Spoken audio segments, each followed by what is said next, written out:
샤르트르와 하이데거의 차이점이 그거 네. 같아요. 아, 파랑새 네네. 그 우화로 이야기를 하면 네. 샤르트르는 실존적인 문제를 가지고 이 세상을 어떻게 살아가야 될 것인가에 대해서 끝없이 투쟁을 하면서 찾아갔다면, 그쵸. 네. 반면에 하이데거는 그 파랑새를 찾는 게 네. 결국 내 안에 있어 아, 라고 하면서 존재 문제에 천착을 했던. 되게 동양적이네요. 그래요. 하이데거는. 네. 그러니까 하이데거라든가 비트겐슈타인 같은 경우 신비주의자로 불리기도 하고, 그 당시에 유럽에 미쳤던 동양 철학이라든가 동양 네. 종교가 그들에게 영향을 주지 않았는가. 아, 맞아요. 그때는 약간 철학의 한계가 좀 느꼈던 것 같고 신화학이나 음, 어떤 무의식이나 이런 것들이 철학과 굉장히 많이 융합이 됐던 것 같아요. 맞습니다. 칼 융의 그런 무의식의 세계나 불교 맞아요. 철학이나 작가님 칼륨 되게 좋아하시는 것 같았어요. 맞아요. 소설에도 맞아요. 맞아요. 칼 융도 굉장히 좋아했고 저는 네. 인간과 무의식이라는 그 책을 좋아하거든요. 어, 여기도 있는데 어. 칼 융의 그 사상도 음. 과학적으로 좀 명징하지 않고 좀 신비주의적이에요. 맞아요. 종교적이고 신비주의적이고 신화적이고 네. 어떤 깨달음의 영역인 것 같아요. 그래서 더 인간적이기도 한 것 그럼요. 같아요. 네. 맞습니다. 종교적이고 더. 맞아요. 이게 철학이든 종교든 과학이든 사실은 그게 인간이 가지는 눈이잖아요. 그렇죠. 어느 한쪽에 매몰되어 있거나 이것만 옳다라고 하는 것보다는 함께 가지는 눈이 필요하지 않는가. 맞아요. 그래서 제가 칼 융을 좀 좋아하는 게 자기의 이론을 설명하는데 문학 자료도 많이 쓰고 성경, 신화 굉장히 인문학적이에요.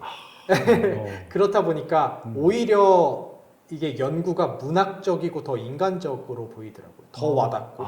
왜냐하면 사례와 그런 역사적인 그런 사건들 네. 그리고 신화적인 요소들 그런 것들을 많이 설명하다 보니까 오히려 더 와닿더라고요. 그만큼 또 어렵고. 네, 맞아요. 어려워요. 맞아요. 레지스탕스에 보면 민재가 네. 그런 메시지를 자꾸 던져주는 인물이 아닌가도 싶더라고요. 그런 에넬그니 같은 현실에 에넬그니. 존재하기 힘든 그런 친구죠. 맞아요. 서울 이데아의 준서에게도 그렇고, 네.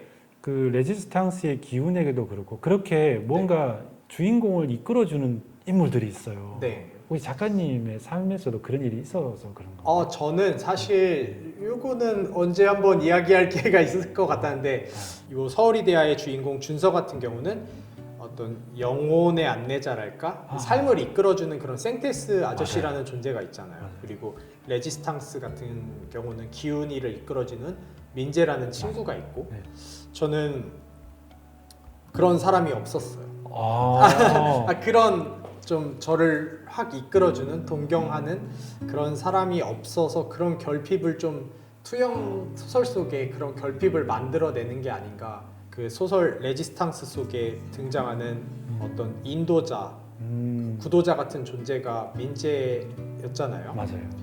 그때 당시에 저도 민재에게 좀 의지를 많이 했어요. 그런 존재를 만들어 놓고 문학가들이 좀 비슷한 경향이 있는 것 같아요. 예를 들면 헤르만 헤세도 데미안이라는 존재를 만들어 놓고 맞아요. 자기가 사상적으로 의지하지 않았나 좀 그렇게 생각을 하고 니체도 마찬가지인 것 같아요. 짜라투스트라라는 자기가 될 수 없는 어떤 현인을 만들었잖아요. 맞아요. 그래서 이 문학가들을 보면 좀 위대한 인물 그리고 카잔차키스도 보면 조르바를 만들어 놓고 자기가 되기 힘든 인물이잖아요. 네, 자기가 현실에서 찾기도 힘든 인물이고 그 문학가들 보면 굉장히 매력적인 캐릭터를 만들어 놓는 그런 경향이 많은 것 같아요. 네, 그래서 저도 그런 어떤 욕망을 투영했던 것 같아요. 이제 이해가 됩니다. 그래요? 좀 초인적인 인물이죠. 사실. 맞아요. 생테스 같은 아저씨 멘토가는 네, 너무 있었으면 좋죠. 좋겠다. 생텍스 아저씨도 매력적인 존재. 맞아요. 제가 처음 느꼈던 작가님의 인상은 교포인 줄 알았어요. 그래요? 네. 그건 제가 잘못된 거죠. 잘못 알고 있는 건데. 근데 오히려 소설 속에 등장하는 인물하고 참 잘 어우러지는 거예요. 그래요? 제가 가진 잘못된 인상이 오히려 소설 속에는 더 잘 맞아떨어지는 거예요. 네. 제 인상이 왜 그랬을까요?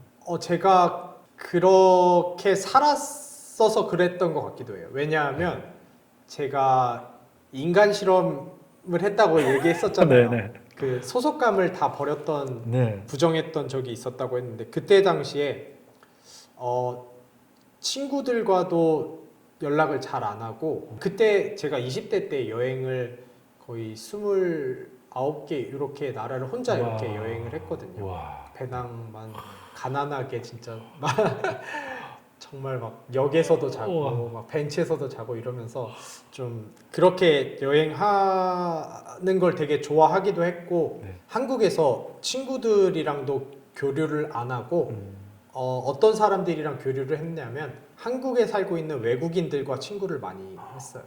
그래서 여기 뭐 어학당 다니는 친구들 이러면서 네. 외국인 커뮤니티에 속해 있었어요. 제가. 어. 그래서 그 친구들이 뭐 아랍인들, 뭐 사우디 친구도 있고, 폴란드 친구도 있고, 프랑스 친구도 있고, 그래서 와. 그런 커뮤니티 그 속에서만 지냈어요. 그 한국에 살면서도 막 고등학교 친구들이랑 연락도 잘 안 하고, 요 친구들이랑 섞여서 이방인처럼. 네, 이방인처럼 나를 왜냐하면 그 친구들의 에너지가 너무 좋았어요. 왜냐하면 다들 불만이 있어서 온 친구들이거든요. 네. 그 세계에서 만족 못한 사람들이 외국으로 가잖아요. 네, 맞아요. 그런 맞아요. 친구들이 모여 있다 보니까 나를 찾기 위한 열정이라던가 이런 게 가득 찬 친구들이에요. 와. 그래서 저도 그 속에서 어울리다 보니까 한국인이랑 정체성을 좀 부정했던 시기가 있었어요. 그래서 조금 그렇게 느끼시지 않았을까? 그런 생각을 좀 해봐요. 지금은 이제 그게 네. 작품 활동하는 굉장히 큰 에너지가 된 것 같아요. 맞아요. 그 여기에 그 친구들의 어떤 이야기들이 자양분으로 많이 아. 들어가기도 했고. 지금 작가님께서 뭔가 새롭게 배운다거나 아니면 다음 단계로 나아가기 위해서 뭔가 도전하고 있는 게 있다. 저는 요즘에 요 서울이대학 출간이 끝나서 편집자로 지내고 있어요. 제 동료 작가인 류강호 소설가님의 이제 장편 소설을 네. 편집자로 이제 참여해서 출간을 하려고 하는데, 전 이 작품이 좀 재밌어요. 제목이 2029예요. 2029. 네, 얼마 멀지 않은 미래죠. 오. 6년 후의 미래. 저희가 얘기했던 것 중에 소설가는 좀 징후를 좀 발견하는 어떤 예민하게 네. 포착하는 존재라고 했잖아요. 네.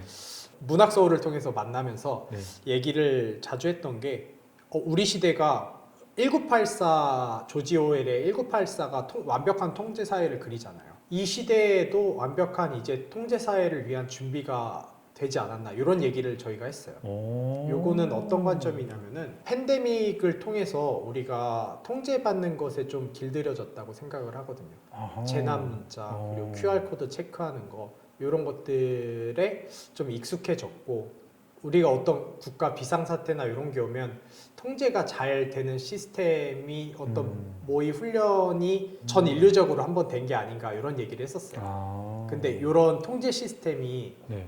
거대 정부 혹은 과도 권력에게 이양됐을 경우 단체나 어떤 권력이 집권했을 경우 악용될 수 있지 않을까 이런 얘기를 했거든요. 또 다른 전체주의가 나타날 네. 수 근데 그런 것들, 그러니까 뭐 예를 들어 가정을 하는 거죠 소설가들끼리 네네네. 어떤 CBDC의 도입, 네. QR 코드에 익숙해지고 이런 제반 기능들이 다 갖춰지면 소설 1984에서 표현된 것처럼 뭐 어떤 약물을 통해서 통제하고 어떤 의욕과 욕망을 통제하고 이런 창의력을 통제하면 이제 완벽한 통제 사회가 가능했는데 오늘날 그런 제반 시설이 좀 갖춰지지 않았나 그런 얘기를 했었거든요 저희끼리.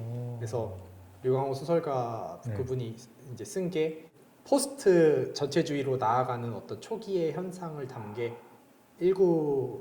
1984처럼 2029라는 예민한 촉을 세우고 맞아요. 네, 그래서, 작품을. 그래서 그거를 이제 편집자로 재밌겠다는 그래요? 말씀하시니까 정말 재밌겠습니다. 네, 그래서 시의성도 있을 네. 것 같고 저는 시대가 어떤 세기말 징조를 보이지 않나 이런 생각을 조금 소설가로서 하고 있는 게 맞습니다. 마약의 성행 이런 것도 있지만 저도 역사를 좋아하다 보니까 한 국가의 말기 그리고 왕조의 말기를 보면 가장 큰 현상이 법이 제대로 사법 기능이 제대로 기능을 못해요.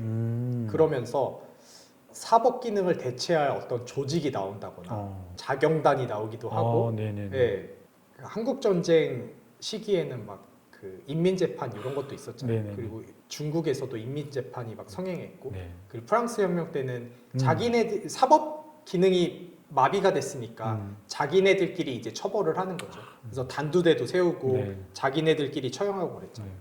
저는 어떤 거를 요새 느끼냐면 우리 시대가 공론화라는 제도를 통해서 사람을 처벌하는 그 사회적 현상이 좀 대두된 것 같더라고요. 아하, 네. 네. 아무나 이제 재판대에 세우고 네. 처벌을 하는데 이게 사법적으로는 문제가 안 되는 사람마저 이렇게 단두대에 올려놓고 심판대에 올려놓고 이렇게 처벌을 하는 시대가 왔더라고요. 광장 한가운데 세워놓고 네, 돌 맞아요. 던지듯이. 네. 그러니까 마녀사냥처럼 어. 이게 사건의 진위 여부는 관계없이 네. 어떤 유흥거리로 하는데 그리고 사법제도를 자꾸 대신하려는 사람들이 많아지는 것 같아요. 디지털 탐정이나 뭐 유튜버에서도 한 사람을 좀 표적 네. 이렇게 보도하는 사람도 많고 맞아요. 저는 이런 것들이 사법제도가 제대로 기능하지 않는다는 반증이라고도 생각을 해요. 왜냐하면 사법제도가 깔끔하게 돌아가고 처벌을 잘못한 사람들이 받고 이러면 사람들이 이런 걸 안 하겠죠. 법이 시대를 따라가지 못하고 있지 않나. 또는 법이 부패가 됐을 때. 네, 맞아요. 네. 그래서 뭐 몽테스키의 법의 정신에 보면 법은 이제 시대와 함께 제정이 돼야 된다고 이렇게 하는데 법을 또 건드리기가 너무 어렵잖아요. 입법자들이 중요한 것 같은데 입법자들이 좀 사상가들이나 그런 사람들도 있어야 될 것 같은데 그런 것들이 좀 어렵다 보니까 그런 것들이 또 어떤 제가 말했던 어떤 시대 말기적 현상이지 않나. 네. 그래서 그런 것들 속에서 마약도 성행하고 우리가 좀 가치관을 잃어가고 그래서 그런 것들에 주목하고 좀 그런 것들을 소설로 써보려고 해요. 그래서 이번에 문학서울에서 작가들이랑 주제로 정한 게 이상징후거든요. 그동안 우리 사회에서 목격하지 못했던 어떤 묻지마 살인이라던가 이런 것들을 좀 포착해서 써보자 이런 취지로. 굉장히 흥미롭습니다. 그래요? 네. 그래서 그런 현상들을 그렇게 나온 작품 하나하나가 되게 네. 의미심장하고 화두를 던질 것 같아요. 네. 빨리 보고 싶습니다. 감사합니다. 얘기가 너무 길어졌지만 소설가로서 네. 이런 것들을 하고 있고 좋습니다. 이런 선상에서 장편도 쓰고 있고 오후의 책방에 또 소개 한번 해드릴게요. 네. 이게 굳건하게 우리를 당겨주던 어떤 소속감, 전통적인 소속감이 와해된 시대라고 생각을 하거든요. 그래서 우리를 지표면에 두 발 딛고 서게 해줄 그런 소속감이 무엇인지 우리가 직접 찾아야 하는 시대라고 생각을 하거든요. 그런 실존에 대한 문제, 정체성에 대한 문제 그런 것들을 소속감을 통해서 저는 답을 찾아야 된다고 생각을 하고 있는데 그런 문제를 고민할 수 있는 소설이 서울이대야가 아닐까 저는 이렇게 자신 있게 얘기하고 싶습니다. 그래서 같이 한번 읽어보면서 한번 담론을 만들어봐도 좋을 것 같아요. 앞으로 우리 아이들을 위해서 새로운 세대를 위해서 또 이야기거리를 이 소설을 통해서 만들면 또 의미가 있을 것 같다는 생각을 합니다. 저는 30대의 준서를 기다리고 있겠습니다. 알겠습니다. 소식 전해드리겠습니다. 감사합니다. 인사할게요. 네, 감사합니다. 구독자 여러분.